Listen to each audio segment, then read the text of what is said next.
So Luke Walton, Stephen A. says that NBA vets are going to go after Lonzo Ball starting tonight with Pat Beverly. Is Lonzo Ball ready? And if not, Stephen A., how ready is Lakers Nation to be patient with his learning curve?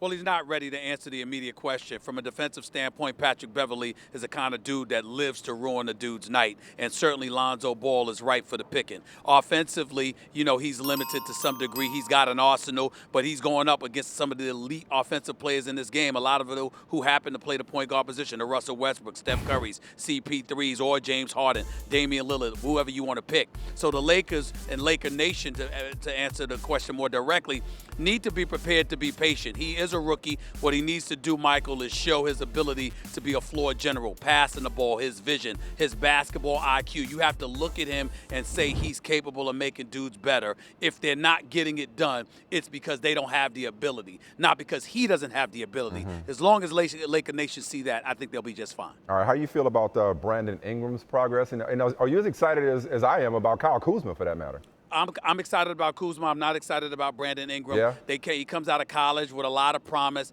Michael, I don't see it, man. I'm not trying to call him a scrub by any stretch of the imagination. I know he's got some talent, but in terms of what he was projected as being, how they were mentioning him in the same breath as Kevin Durant, I have not seen that dude at all. They talk about how hard he's worked. You listen to Laker Nation and Laker folks with the Lakers organization. He's the first one in the morning. He's the last one to leave in the evening. He puts in the hours. He works so hard.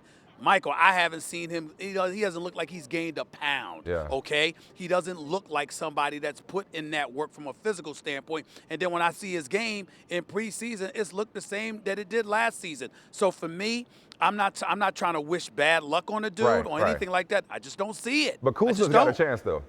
Oh, yes. Yeah.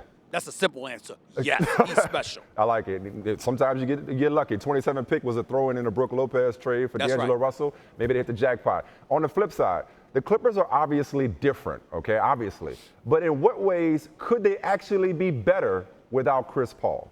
Depth. You've got you've got Patrick Beverly, you got Lou Williams and Sam Deck in the trade. Plus, you got Danilo Gallinari. You retained Blake Griffin, who signed for $171 million.